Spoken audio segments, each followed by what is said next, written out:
कहा जाता है कि जब अज्ञानी लोग होते हैं तो वो छोटी छोटी बातों पे झगड़ा कर जाते हैं। छोटी छोटी बातों पे क्लेश होता है। विवेक का अभाव होता है तो क्लेश होता है। बुद्धिहीन तनु जानिके सुमिरो पवन कुमार। मतलब हनुमान जी के जितना आप भजन करते हो तो उतनी ही आपके जीवन में बुद्धिहीन है आप। लेकिन जब हनुमान जी की आप सेवा पूजन करेंगे तो आपको बुद्धि की प्राप्ति हो।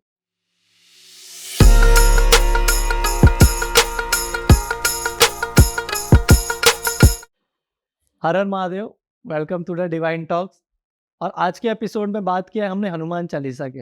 हनुमान चालीसा पे मैंने एक वीडियो बनाया था, पर आज का जो है वो थोड़ा और डीप में जाकर है कि आखिर हम हनुमान चालीसा क्यों पढ़ते हैं। और एक व्यक्ति हनुमान चालीसा पढ़ेगा तो कुछ लाइन है उसमें जो उसका एक बहुत महत्वपूर्ण और एक इम्पॉर्टेंट पार्ट है हनुमान चालीसा के। उसके जो दोहे हो गए और भी अंदर कुछ लाइन्स है, तो उसके बारे में हमने डिफाइन किया, उसको अच्छे से एक्सप्लेन किया है। तो कृपया करके आप पूरा वीडियो देखें। और अगर आपको ये वीडियो अच्छा लगता है तो लाइक करिए, कमेंट करिए, शेयर करिए अपने फैमिली मेम्बर्स, अपने दोस्तों को। और आपको अगर कोई क्वेश्चन रहेगा तो कमेंट में ज़रूर बताइए। आप चाहते हैं कि हम किसी टॉपिक पे वीडियो बनाएं तो उसे भी आप कमेंट में ज़रूर बताइए, हम उसको ज़रूर बनाएंगे। अपना सहयोग करिए। हर हर महादेव। हर हर महादेव गुरु जी।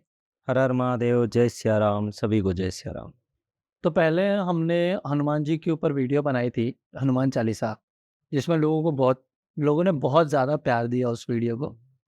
उसमें हमने उन हनुमान चालीसा की पूरी हनुमान चालीसा से रस निकाल के बात किए थे, जी ऊपर-ऊपर। पर आज का वीडियो मैं थोड़ा डीप में ले जाना चाहता हूँ और अंदर हनुमान चालीसा के अंदर ऐसा क्या ताकतवर चीज़ है जो हर व्यक्ति पढ़ता है और एक आदमी को शक्ति देता है। तो उसमें से मैंने कुछ चौपाइयाँ निकाली है, जी तो उसके बारे में हम बात करेंगे। तो वैसे तो हम हनुमान चालीसा पे बात करते हैं, पर सबसे इम्पोर्टेंट आता है उसका स्टार्टिंग, उसके दोहे। ठीक है, उसका है पहला ही दोहा कि श्री गुरु चरण सरोज रज निज श्री गुरु बरनउँ रघुवर बिमल जसु जो दायक फल चारे। ये चौपाई और ये दोहे का आप पहले मतलब बताइए हमें। पहले दोहे का मतलब ये होता है कि श्री गुरु चरण सरोज रज निज मनु मुकुर सुधार। कहा जाता है इंसान व्यक्ति जब कोई भी ज्ञान की अपेक्षा रखता है तो बिना गुरु का तो ज्ञान मिलने वाला नहीं, चाहे कोई भी हो, चाहे संसारी गुरु हो, चाहे परमात्मा की तरफ ले जाने वाला गुरु हो। तो गुरु के जब तक हम शरण में नहीं जाएंगे तब तक हमें ज्ञान का बोध नहीं होता है। और ज्ञान का बोध कब होता है? जब हमारा मन निर्मल होता है, हमारा अभिमान वहां पे खत्म होता है, तब हमें गुरु के द्वारा कृपा की प्राप्ति होती है। तब जाकर के हमें ज्ञान की प्रेरणा होती है। तो श्री जैसे हनुमान चालीसा की बात होती है तो हनुमान चालीसा में सबसे पहले ये दर्शाया जाता है कि हनुमान जी महाराज जी से कि हनुमान जी महाराज जी आप हमारे गुरु बनिए। सर्वप्रथम आप हमारे गुरु बनिए, मैं आपके चरणों का रज पाना चाहता हूं जिससे मेरा मन की मलिनता खत्म हो जाए। और जब मन की मलिनता खत्म होती है तो मन ही तो सारे कार्य करवाता है। मन अगर कहते कोई चीज सुंदरता देखती है तो मन हमारा उस सुंदरता में आकर्षित हो जाता है। मन ही माया में ग्रसित करता है, मन ही सब कुछ करने लगता है। तो इसलिए कि हे हनुमान जी महाराज जी आप हमारे गुरु बनिए और हमारे मन की मलिनता को आप दूर करिए। और स्वच्छ शीशे की समान हम अपना जब चेहरा देखे तो स्वच्छ दिखे, तो हमारा मन मुकुर मलिनता जितने भी सब कुछ है सब दूर हो जाए, एकदम स्वच्छ बन जाऊं और आपके चरणों का दीवाना बन जाऊं, आपके चरणों का रसिक बन जाऊं और आपकी कृपा गुरु की तरह मिले और मैं शिष्य बन के रहूं। तब फिर आगे की दोहा आती है, बुद्धिहीन तनु जान के सुमिरो पवन कुमार बल बुद्धि विद्या देहु मोहि हरहु कलेश विकार। कहा जाता है कि जब अज्ञानी लोग होते हैं तो वो छोटी छोटी बातों पे झगड़ा कर जाते हैं। छोटी छोटी बातों पे क्लेश होता है। विवेक का अभाव होता है तो क्लेश होता है। बुद्धिहीन तनु जानिके सुमिरो पवन कुमार। मतलब हनुमान जी के जितना आप भजन करते हो तो उतनी ही आपके जीवन में बुद्धिहीन है आप। लेकिन जब हनुमान जी की आप सेवा पूजन करेंगे तो आपको बुद्धि की प्राप्ति हो। बुद्धिहीन तनु जानिके, बुद्धिहीन का मतलब कि हमें बुद्धि नहीं है। बुद्धिहीन तनु जानिके और सुमिरो पवन कुमार, मैं हनुमान जी का जप करता हूं तब बुद्धि बल बुद्धि विद्या देहु मोहि हरहु कलेश विकार, सारे क्लेश को दूर कर दीजिए। तो बल ताकत मिलना, माने बुद्धि मिलना और विवेक मिलना, ये सब बिना हनुमान जी की कृपा से नहीं मिलता। इसलिए दोहे का अर्थ बनता है कि हनुमान जी मैं आपसे इतने वस्तु की अपेक्षा पहले करता हूँ।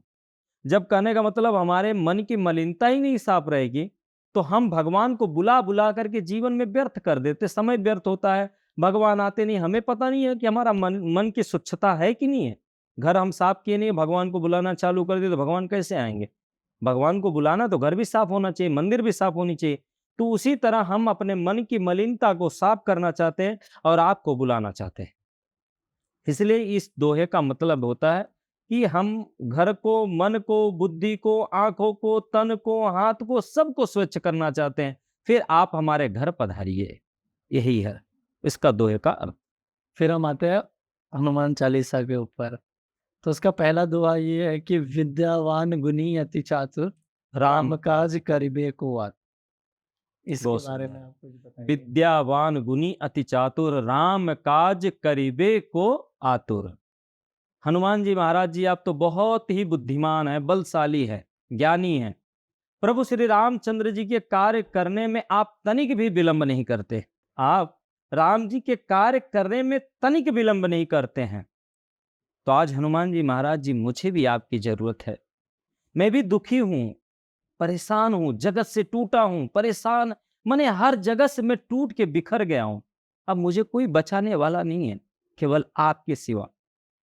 तो आप ही ऐसे प्रभु हैं जो हमारे कार्य को आप कर सकते हैं। आज मुझे आपकी जरूरत है, इसलिए आप मेरे कार्य को सवारिए। जिस तरह आपने हनुमान जी राम जी के कार्य किए हैं, उसी तरह आप मेरे भी कार्य करिए। ये चौपाई नहीं, ये चौपाई नहीं, ये पूरा महामंत्र है, जिस मंत्र को जप करने से सारे जीवन बदल जाते हैं।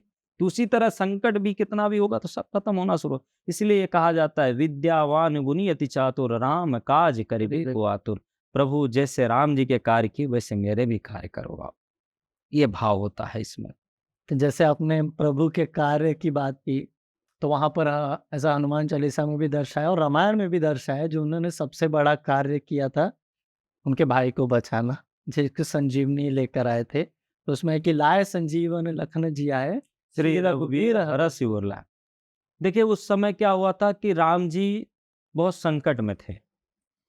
और एक जगह और आता है संकट की बात, जब अहिरावण हम्म अहिरावण जब राम जी को और लक्ष्मण जी को बंदी बना लिया था, हम्म तो लक्ष्मण जी ने कहा राम जी से कि प्रभु आप पूरे जगत के कल्याणकारी, आप जगत के कल्याण करने वाले, आप बंध गए हैं, मैं भी बंध गया हूं, और मुझे इन संकटों से कौन बचाएगा? तो राम जी ने कहा धैर्य धारो भैया, आपको संकट से बचाने के लिए संकट मोचन भी आने वाला है। बोले कौन? तब तक इतने में जय हनुमान जी महाराज जी जय श्री राम बोलते हुए पहुंच गए, रावण का वध किए और राम जी को और लक्ष्मण जी को बचाए। बोले ही है संकट मोचन। कौन है? संकट मोचन। तब से वो हनुमान जी का नाम संकट मोचन कहा जाता है। फिर जब इनके ऊपर संकट यहाँ पर आई थी लक्ष्मण जी के संजीवन बूटी लाने के लिए, तो सारे लोगों से पूछा गया कहाँ से आएगा, कौन लाएगा, कौन जाएगा लाने के लिए। तो जब सब राम जी मन में, अब भाई राम जी के नेत्र से आंसू गिर रहे हैं, भाई मेरा मूर्छित होकर पड़ा है, सूर्य उदय से पहले अगर संजीवन बूटी नहीं आए तो मेरे भाई का प्राण त्यागना पड़ जाएगा। जब राम जी के नेत्रों से अश्रु गिर रहे थे, जामोन जी सभी से पूछे कौन जाएगा, कौन जाएगा, कौन जाएगा। कोई बोले ना बोले, हनुमान जी महाराज जी बोले मैं जाऊंगा, प्रभु का दास जाएगा। तब वहां हनुमान जी संजीवन बूटी लाने के लिए प्रभु को प्रणाम किए, और राम जी को ये पूर्ण विश्वास था कि ये अगर संकट कोई हरने वाला है तो केवल हनुमान है। इसलिए हनुमान जी वहां पर भगवान के पैर छुए, संजीवन बूटी लाने गए थे, संजीवन बूटी लाए, और वही संजीवन बूटी जब लक्ष्मण जी को पिलाया गया, तब लक्ष्मण जी की मूर्छा टूटी है। तब राम जी वहां पर प्रसन्न होकर के हनुमान जी महाराज जी को गले लगाए, बोले इसलिए मैं कहता हूं संकट मोचन तुम्हारा नाम है, कि तुम जितने भी विपत्ति से विपत्ति आने आएगा, अगर आपको कोई बचता है तो सारे के सारे संकट दूर हो जाएगा। इसलिए उनको संकट मोचन हनुमान कहा जाता है, और हनुमान जी के संकट हरे इसलिए उनको संकट मोचन कहा जाता है। इसमें फिर आता है कि सेम इसी बात पे हम आगे आते हैं कि जब उन्होंने उनको बचाया, तय की रघुपति कीन्ही बहुत बड़ाई, तुम मम प्रिय भरत सम भाई। इसमें यह है कि वहाँ पर लक्ष्मण थे, भगवान राम के साथ हमेशा हम लक्ष्मण की बात सुनते हैं, चाहे बचपन हो या फिर जब उनको निकाला गया, मतलब भेजा गया वनवास पे, 14 साल लक्ष्मण थे। पर हनुमान चालीसा में भरत सम भाई लिखा है, बराबर। तो वहाँ पर ऐसा क्यों ऐसा? मुझे वो बात और वो दोहे का लाइन का मतलब क्या है? उस दोहे का लाइन का मतलब यह है कि जो लक्ष्मण जी की आप बात कर रहे हैं, लक्ष्मण जी तुरंत फैसला करते थे। हुँ, सब काम उनका तुरंत होता था। वो तनिक भी सब्र नहीं रखते थे, तुरंत फैसला करना था। कहीं हथियार कोई चलाए तो तुरंत हथियार चलाओ। मानवता वहां पर नहीं था। समझ रहे हैं? बिल्कुल। तो भरत जी क्या थे? गंभीर थे और संत थे। और वही हनुमान जी महाराज जी भी थे, संत थे और गंभीर रहा करते थे। वो तुरंत फैसला नहीं करते थे, बड़े सूझबूझ से कार्य करते थे और बहुत गंभीर और बहुत शील निधि थे। वो बहुत शीलवान थे, बहुत शांत होकर के कोई काम करते थे और परम भक्त थे भरत जी। वो राम जी की विरह में, आप जिस तरह राम जी वन में रहते थे, कंदमूल फल खाते थे, वैसे भरत जी भी जो थे वो जौ था उस जौ को पान करते थे, कंदमूल फल खाते थे। राम जी अगर धरती पे थे तो भरत जी जो है धरती को अंदर गड्ढा खोद करके नीचे रहते थे। जिस तरह राम जी रहते थे उस तरह भरत जी रहते थे। क्यों? क्योंकि उनको वही भाव था, मेरे प्रभु अगर कंदमूल फल खा रहे हैं तो मैं तो उनका दास हूं, तो मुझे और नीचा कार्य करना चाहिए। मतलब उससे भी जितना डाउन हो उतना, राजा का बराबरी हम नहीं कर सकते। राजा अगर बासमती चावल खाता है तो हमें तो देसी चावल खाना होगा। बात समझ में आ रही? समझा। राजा पनीर खा रहा है तो हमें तो दालें रोटी खाना होगा। राजा के बराबरी हम नहीं कर सकते। राजा के बराबरी करेंगे तो हमारा अभिमान बढ़ जाएगा। इसलिए भरत जी यहाँ दर्शाते हैं कि वो राजा है, वो जगत के पिता, जगत के पिता हैं। वो पूरे ब्रह्मांड को चलाते हैं, पूरे ब्रह्मांड उनसे है। तो हम मालिक से, अगर हम ये जो पूरे सरकार है अगर उनके बराबरी हम करेंगे तो हमारा अभिमान है, हमारा दासत्व तो खत्म हो जाएगा, हमारा सेवक का भाव जो है खत्म हो जाएगा। तो इसलिए कहा जाता है कि दास का भाव भरत जी रखते थे और हनुमान जी महाराज जी भी दास का भाव रखते थे। इसलिए हनुमान जी को वहां पर कहा गया कि आप भरत से भी बड़े मेरे लिए हैं। क्योंकि अगर भरत जी तनिक भाव रखते थे, राम जी की तरफ भाव रखते थे, उनको पूजन करते थे, लेकिन हनुमान जी तनिक विलंब नहीं, राम जी खाली इशारा हो जाता था तो हनुमान जी वो कार्य करने के लिए निकल जाते थे। विलंब नहीं, सोचते नहीं, डिस्कस नहीं, कोई फैसला नहीं, तुरंत ऑन द स्पॉट, मतलब तुरंत फैसला कर लेते थे। प्रभु का आदेश हो गया मतलब चल दो, मेरी जान जाएगी कि नहीं जाएगी ध्यान नहीं देते थे, सीधा निकल चलो। वहां पे हर कार्य जो है राम जी की इशारों पे हनुमान जी कर देते थे। इसलिए हनुमान जी को, राम जी को लगा कि लक्ष्मण भैया तो मेरे साथ हैं, लक्ष्मण तो मेरे प्यारे हैं, भरत जी भी मेरे भाई हैं, इसलिए भरत जी मेरे प्यारे हैं, और हनुमान तो दूर रहते हैं इसलिए मेरे हनुमान भी भरत से प्यारे हैं, क्योंकि हनुमान को भी प्रिय तो बनाना है। ये तो दोनों हमारे ही हैं, मेरे भाई है, इनको भी तो प्यारा बनाना है, इसलिए उनको भी दर्जा दे दिया गया कि आप भरत से बड़े मेरे दूने प्यारे हो। इसलिए वहां पर हनुमान जी को वो भी नहीं चाहिए था। हनुमान जी बोले मुझे प्रभु वो भी नहीं चाहिए, बस खाली चरण का रज दे देना, बस चरण में रहूं, बस सेवा देते रहना, सेवा के अलावा मुझे आप कभी हृदय से मत लगाना। ये केवल दास भाव रखता है, ज्ञानी नहीं रखे। ज्ञानी तो अभिमान का प्रतीक होता है, वो गर्व रखता है, मैं कर दूंगा, टेरा टक्कर दे दूंगा भैया, ये मतलब अनेकों वो शास्त्रार्थ करने पे तुला होता है। लेकिन दास जो होता है एकदम भाव, एकदम दासत्व भाव रखता है। नहीं नहीं नहीं, आप है सब आप कर, आप ही जाने। वो एकदम छोटा बन जाता है, वो बड़ाई नहीं पाना चाहता है, वो बड़ाई नहीं पाना चाहता है, फिर भी उसकी बड़ाई हो जाती है। ये था हनुमान जी के अंदर माइंड। फिर तो आता है कि संकट ते हनुमान छुड़ावे, मन कहूँ वचन ध्यान जो लावे। संकट ते हनुमान छुड़ावे, मन मन कहूँ बच वचन ध्यान जो लावे। ध्यान जलावे। कहा जाता है कि हनुमान जी महाराज जी हर संकट से हर व्यक्ति को छुड़ाते थे। आज आप कोई संकट में हो, बिल्कुल। राम राम जपो, आपको पता ही नहीं चलेगा संकट कहाँ गया। जो आपत्ति एकदम तुरंत तत्काल, मेरे जीवन में अब कोई मार्ग नहीं दिखा, बस अब मेरे सामने ये प्रॉब्लम आने ही वाला है, अब हो जाएगा, कुछ मत करो, हनुमान जी को या सुमिरन कर लो या राम जी को सुमिरन कर लो। हनुमान जी को सुमिरन करोगे तो हनुमान जी तो आना आना है। हनुमान जी, कहा जाता है कि आप वहां सुमिरन करोगे तो राम जी का आदेश हुआ तो हनुमान जी को ही आना पड़ेगा। और अगर आप राम सुमिरन करोगे तो हनुमान जी तनिक विलंब नहीं करने वाले, तुरंत पहुंच जाएंगे कि भाई क्या हुआ, क्या संकट है। इसलिए कहा जाता है कि एक बार आदमी को हनुमान चालीसा पाठ करनी चाहिए। क्यों? राम का नाम है, हनुमान जी का नाम है। आप या तो रामचरितमानस का दो ही दोहा पढ़ो, दो ही चौपाई पढ़ो, पढ़ना चाहिए रोज। नहीं कुछ होता है, एक माला आप राम नाम जप करो, काम में जिंदगी भर बिजी रहो, कोई दिक्कत नहीं, बिजी रहो ना आप। केवल आप एक हाजिरी तो लगा दो। आप अगर एक बार राम नाम का माला जप कर देते हो ना, तो आप हनुमान जी के कंठी माला में हो गए, मतलब माला में चढ़ गए। हाँ भैया, हमारा एक भक्त राम जी का और एक है, वो उसका भी ध्यान देना है मुझे। तो आप प्रतिदिन अगर माला जप करते हो तो हनुमान जी के गले में एक एक माला जैसे जैसे होता है ना 108, वैसे वैसे वैसे वैसे एक एक माला उनके भक्त का उनके गले में माला होता है। जब जब भक्तों को संकट आती तब तब हनुमान जी पहुंचे रहते, क्योंकि अर्जी और हाजिरी पहले लगी रहती है। जैसे स्कूल में आप जाते हैं तो स्कूल में गए, हाजिरी लिया जाता है। अभी जैसे हम लोगों के समय में फला व्यक्ति, नाम हाँ लेते सर हैं। जी, हाँ, फला व्यक्ति, हाँ सर जी, फला व्यक्ति, हाँ सर जी।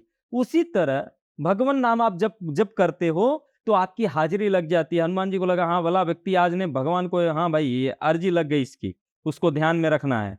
तो उसी तरह हाजिरी लगाया जाता है। तो इसी तरह आप जो संकट ते हनुमान छुड़ावे, मन क्रम वचन ध्यान जो लावे, मतलब आप जब हनुमान जी का माने ऐसे हाजिरी राम जी का करते रहोगे, जब करते रहोगे तो आपकी हाजिरी लगी रहेगी। जब जब संकट आएगा हनुमान जी आपको छुड़ाते हर समय संकट पे आपको बचाने आ जाएंगे। इसीलिए तो उसमें कहा जाता है कि भूत पिशाच निकट नहीं आवे, महावीर जब। महावीर जब नाम सुनावे। तो कहने का मतलब है कि जब जब देखो हनुमान जी से सारे राक्षस डरते थे, सारे भूत प्रेत जिन्न बैताल जब सुन ले हनुमान का नाम तब बाप रे भाग पर आते थे, कोई टिकता नहीं था। क्योंकि हनुमान जी दौड़ा दौड़ा के मारे, मैंने जितने आपको इंटरव्यू में बहुत सारी चीजें, बात हुई वो थी। हर जगह जगह पे हनुमान जी राक्षस का नाम, जहां भगवान नाम जब चलता था ना, वहां पहुंच जाते थे। और उनकी रक्षा कौन करते थे? हनुमान जी महाराज। राक्षस कोई नियर आता नहीं था जहां पे हनुमान जी का नाम चलता है, जहां राम नाम जब चलता है। लेकिन हनुमान जी कहते भैया मेरा नाम मत जपा कर, तू राम का नाम जप कर, मैं वैसे ही खड़ा रहूंगा तेरे साथ। तो वो राम राम जपते हैं। और वहीं अगर आप हनुमान जी और राम जी को दोनों जन को पकड़ लो, इसलिए तो भाई जब दोनों जन को पकड़ोगे तब तो अपने आप कृपा ही कृपा हो जाएगी। तो भूत प्रेत जिन बैताल सब भाग खड़े हो जाएंगे, उनके आगे तो कोई खड़ा नहीं होता है। वो इतने शक्तिशाली, खाली देख ले तो राक्षस पूरा जल जाए। तो इतनी उनके अंदर शक्ति है, भूत प्रेत सब उनसे कोसों दूर भागे रहते हैं। अब आगे हम क्या होता है उनके। आखिरी लाइन की मैं बात करता हूँ। जय जय जय हनुमान गोसाई, कृपा करहु गुरुदेव की नाई। जो सतबार पाठ करे कोई, छूटे ही बंदी महासुख हुई। कहा जाता है कि मैं अब आपको, आपने अंतिम जो प्रश्न किए, मैं अब इस अंतिम प्रश्नों का उत्तर देते हुए कुछ मार्मिक चीजें मैं बता देता हूँ। हनुमान चालीसा कोई कहानी नहीं है, कोई कविता नहीं है, ये कोई दिखावटी नहीं है। इसको आप शांत चित्त होकर के, मैं इसका एक बहुत बड़ा मार्मिक प्रसंग बताने जा रहा हूं कि व्यक्ति इस हनुमान चालीसा को पढ़ने से पहले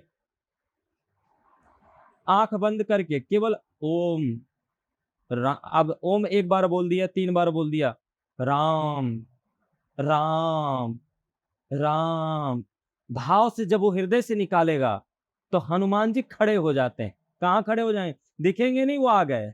राम राम, जब आप 11 बार शब्दों का उच्चारण करेंगे, 11 बार सुमिरन करो, 21 बार करो, वो आप पे आपके समय के आधार पे है कि आपके पास कितना समय। कर लिए, हनुमान जी आ गए। ना फोटो की जरूरत, ना चित्र की जरूरत, ना किसी चीज की जरूरत। बैठ करके ये पाठ चालू कर दो। और ये पाठ करने से पहले हनुमान जी से प्रार्थना करो, प्रभु मैं इस कार्य के लिए कर रहा हूं, मेरी ये संकट है, रोग है, भूत है, प्रेत है, धन की दिक्कत है, मुझे ये चीजों को संकट आ घेरा है, मेरे प्राणों की, मेरे शरीर की, मेरे हर चीज को लेकर के मैं परेशान हूं। और कलयुग में आप प्रधान है इस समय कि आपका सुमिरन कर ले तो सब संकट हो जाएगा। अभी आप बताइए कि अभी हम आपको बार बुला लिए, अब आप आके बैठ गए, मुझे पता है कि ये मितेश जी मेरे कार्य करने वाले हैं, मैं आपके सामने आपके सामने गुहार लगाने लगा तो आप कार्य नहीं करेंगे? करेंगे। तो हमने आपको बुला लिया पहले ही, अब बुलाने के बाद हम आपको सुनाने लगे तो आप तुरंत काम करना चालू करेंगे, विलंब तनिक नहीं करेंगे। तुरंत, क्योंकि राम का नाम आ गया ना, राम जी का नाम आने पे क्या हो जाता है, हनुमान जी तुरंत आ जाते हैं। इसलिए प्रभु राम जी के नाम का केवल भाव से, हृदय से, राम राम, जिसे आप कहार के बोल रहे हो, पीड़ित हो, दुखी हो, उस भाव से रखो। भाव आपका बुलाने का जैसा भाव रहेगा वैसे हनुमान जी आ जाते हैं। अब रही बात, आप जैसे आप कहते हैं कि जय जय जय हनुमान गोसाई, इसके पहले आता है संकट ते हनुमान छुड़ावे, हनुमान क्रम अष्ट सिद्धि नौ नित्य दाता, असबर दीन जानकी जानकी माता। माता। तो मैं सारे सूत्र आपको देता हूं कि जब जब आप ये हनुमान चालीसा पाठ करते हैं, आपको जो पीड़ा है, हृदय से पहले 11-21 बार राम जी को याद करो। राम राम, ये हृदय से जब आवाज निकलती है तो हनुमान जी जान जाते ये भक्त राम जी का कष्टित है, इसके सामने पहले पहुंचना चाहिए। दृष्टांत, हनुमान जी जब लंका में गए थे, राम राम का सुमिरन कौन कर रहा? विभीषण। तो विभीषण जी मिलने हनुमान जी से आए कि तो हनुमान जी पहुंचे थे? उनके पास क्यों मिलने पहुंचे? राम का नाम ले रहे थे। राम का नाम लिए, इसलिए हनुमान जी विभीषण जी के पास पहुंचे। उसी तरह आप अगर यहाँ राम राम का गुहार करोगे तो हनुमान जी के पास आपको जाने की जरूरत नहीं, हनुमान जी आपके पास खुद आ जाएंगे। फिर आप अपनी परेशानी कहो हनुमान जी से, संकट, प्रभु मेरे संकट दूर करो, मैं दुखी हूं। और कौन सा ऐसा काम है जो हनुमान जी ना करे? मैं तो मैं तो एक ही चीज जानता हूं, बहुत लोगों का कल्याण होता है जो हनुमान चालीसा पढ़ते हैं। हाँ, ये है कि बिना राम जी को बुलाए मत कार्य करो। क्यों? राम जी को आप बुलाओगे, भाई अब मालिक जहां आ जाएगा तो वहां सेवक तो आना ही आना है। तो मालिक को बुलाओ, फिर दास को बुलाओ, और जब दास आ गए तो आप उस दास के दास बन जाओ, वो खुद ही समस्या दूर कर देगी। राजा के शरण में जाओगे तो राजा किसको कहेंगे? और सेनापति या मंत्री मंत्री को को। बोलते हैं। मंत्री ऐसा कार्य क्या है देखो, तो मंत्री कौन है इस समय? राम जी हमारे राजा हैं, सरकार हैं, और हनुमान जी हमारे मंत्री हैं। तो जब राजा का आदेश होता है मंत्री को, तो मंत्री सीधा सेनापति को आदेश देता है, कोई दिक्कत है या तो स्वयं चल के जाता है। उसी तरह मेरे हनुमान जी महाराज जी हैं। तो कहा जाता है कि जय जय जय हनुमान गोसाई। अगर व्यक्ति के पास बुद्धि का अभाव हो, ज्ञान का, शक्ति का, गुरु का, तो लेकर के यहाँ पर हनुमान जी का सुमिरन करने से व्यक्ति के जीवन में गुरु की कृपा हनुमान जी बना देते हैं। इसलिए कहा गया है, जय जय जय हनुमान गोसाई, कृपा करहूं गुरुदेव की नाई, कृपा करहूं गुरुदेव की नाई। आप गुरु की तरह कृपा करो, कृपा करहूं गुरुदेव की नाई। जो पढ़े सत बार पाठ करे कोई, छूटे ही बंदी महासुख। महासुख होई। तो आदमी ये जब हनुमान चालीसा का पाठ करता है तो उसके सारे संकट दूर हो जाते। बोले महाराज अब सिद्धि कैसे होता है? तो हनुमान चालीसा पाठ करने से, आप भाव से, यही भाव है, यही भाव आप रख करके आप पाठ करो। एक पाठ कर दो, 21 पाठ करो, 11 पाठ करो, ये हनुमान चालीसा आपका सिद्ध हो गया। आपको तपस्या करने की जरूरत नहीं, कंदमूल फल खाने की जरूरत नहीं। जब आप ये पाठ करते हो, जब या अनुष्ठान करते हो, तो ब्रह्मचर्य का पालन करो। यही है हनुमान चालीसा का पाठ, और कार्य सिद्ध होना ही होना, कोई संशय नहीं है। ये बहुत बड़ा अमृत है, तुरंत, जैसे कहते हैं अमोघ बाण जैसा राम जी का है, उसी तरह ये हनुमान जी का हनुमान चालीसा एक अमोघ बाण की तरह है, तुरंत कार्य में लाभप्रद मिलने शुरू हो जाता है। इसलिए इसी तरह भाव से करना चाहिए। तो गुरु जी, जैसे हमने दोहे से स्टार्ट किया था, वैसे आखिरी में भी एक दोहा आता है, जो पवन तनय संकट हरण मंगल मूर्ति रूप, राम लखन सीता सहित हृदय बसहु सुर। ये पूरा इसका अर्थ बताइए, क्योंकि यहाँ पर भगवान राम, सीता, हृदय मतलब दिल, मतलब मुझे ऐसा लगता है कि वो है कि आप हनुमान हैं, जैसे आप अपने दिल में भगवान को लेके रखे हैं, वैसे आप हमारे अंदर बस जाइए, ऐसा मुझे लगता है। आप उस दोहे का क्या मतलब है? देखिए, कहा गया पवन तनय संकट हरण। पवन तनय मने हनुमान जी महाराज, पवन के पुत्र, पवन तनय संकट हरण मंगल मूर्ति रूप। और आगे की क्या लाइन? राम लखन सीता सहित। राम लखन सीता सहित हृदय बसों सुर भूप। कहा जाता है, अब आपने ये जो प्रश्न किया ना, बड़ा सुंदर प्रश्न है। इस दोहे का मतलब होता है कि अब हमने तो हनुमान जी महाराज जी, मैंने जो मेरी समस्या थी सब आपसे कह दिया, अब मेरे संकट को दूर करो और सर्वकार मेरा मंगल करो, और हृदय में मेरे प्रभु राम, माँ जानकी जी, लक्ष्मण जी हृदय में मेरे वास करें। जब हृदय में वास करेंगे तब आपका भी कृपा मुझ पर बनी रहेगी। हृदय मंदिर है हमारा, ये शरीर जो होता है मंदिर है, ये मंदिर में प्रभु वास करें। और आप जो है जब प्रभु हृदय में वास कर गए तो आप हमारे साथ साथ रहेंगे, क्योंकि आपकी आशीर्वाद हमारे साथ रहेगा, कृपा भी आपके साथ रहेगी। इसलिए मैं चाहता हूं कि प्रभु राम और माँ जानकी जी और लक्ष्मण जी हमारे हृदय में वास करें, यही मेरी विनती है। तो ये कहने का मतलब हनुमान चालीसा का पाठ की अपनी समस्या कही और आपकी समस्या दूर हो और हृदय में केवल राम सीता लक्ष्मण जी हृदय में वास करे और आपकी कृपा दृष्टि सदैव मुझ पर बनी रहे, यही होता है। कहा जाता है, एक चौपाई भी आता है रामायण में, प्रणवौ पवन कुमार खल वन पावक ज्ञान घन, जासु हृदय आगार बसई राम सर चाप धर। ये दोहा जो है कोई भी व्यक्ति अगर पढ़े तो भूत प्रेत कोसों दूर भाग जाते हैं। क्यों? क्योंकि राम जी ने यहाँ पे कहा था हनुमान जी से, जब हनुमान जी ने कहा प्रभु आप मेरे हृदय में बसो, तो राम जी ने कहा कि हृदय तो बड़ा कोमल होता है हनुमान, कैसे बैठूं मैं? आप बताओ, हृदय कोमल है, धनुष बाण लेकर बैठता हूं। बोलो अच्छा ठीक है, धनुष बाण लेकर नहीं बैठूंगा, मैं ऐसे बैठ जाता हूं। बोले नहीं नहीं नहीं नहीं, आप धनुष बाण लेकर बैठना। बोले धनुष बाण लेकर बैठूंगा तो हृदय में चुभेगा। बोले प्रभु हृदय में तनिक चुभेगा ना, अंदर जो विकार घुसेगा वो तो जिंदगी मेरा बर्बाद कर देगा। वो विकार ही तो मुझे बहुत पीड़ा, मेरे विष ना, वो जो चुभेगा उस पीड़ादायक नहीं है, पीड़ादायक जो विकार है, जो माया है आपकी, ये मुझे सबसे ज्यादा पीड़ादायक है। इसलिए आप मेरे हृदय में बसो, धनुष बाण लेकर जब काम का वासना हो, माया बसे, कुछ भी रहे, तो आपके धनुष का जो तीर है वो तीर से ही सारे वासनाएं दूर भाग जाए। इसलिए मैं चाहता हूं मेरे हृदय में बसो। महाराज गोस्वामी जी कहते हैं हनुमान जी के चरण को अगर पकड़ोगे तो राम, माँ जानकी, लक्ष्मण जी के दर्शन से वंचित रह जाओगे। बोले फिर? बोले हृदय ऐसे करो, ऐसे प्रणाम, दृष्टि कहाँ होनी चाहिए? हृदय की तरफ, हाथ जोड़े हैं चरण की तरफ, प्रभु मैं आपके चरण को भी पढ़ रहा हूं और जो बैठे आपके हृदय में राम सीता जानकी, मतलब राम जी, लक्ष्मण जी और जानकी माँ, इन तीनों जन का दर्शन कर रहा हूं, क्योंकि आप मंदिर हैं, आप मंदिर है, स्वयं मंदिर के रूप हैं और आपके मंदिर में बसे प्रभु श्री राम और माँ जानकी जी हैं। मैं उनके स्वरूप को और उनके दर्शन करना चाहता हूँ, इसलिए मैं आपके चरणों पे भी प्रणाम और जो आपके हृदय में बैठे श्री सीताराम जी को भी प्रणाम। इसलिए उनको लोग कहते हैं कि संत की चरण में हनुमान जी के पड़े तो सीताराम जी का दर्शन नहीं होगा, क्योंकि मंदिर है वो। तो इसलिए उनका दर्शन पाना है तो उनके हृदय की तरफ देखो, और हनुमान जी जहाँ हैं उनके हृदय में श्री सीताराम है। जहाँ हनुमान जी आ गए तो वहां श्री सीताराम जी खुद आ जाते हैं। किसी को परेशान करने राम, इसलिए मैंने आपको बताया भाव कैसा रखना चाहिए। ऐसा अगर आप व्यक्ति अगर हनुमान चालीसा पाठ करता है तो समझ लेना कि पक्का ही पक्का उसका जीवन में काफी लाभ ही लाभ होगा। और 100% मैं सत्य कहता हूं कि हनुमान चालीसा पाठ अगर व्यक्ति एक बार कर ले तो उसकी जीवन की सारी व्यथा दूर हो जाती है।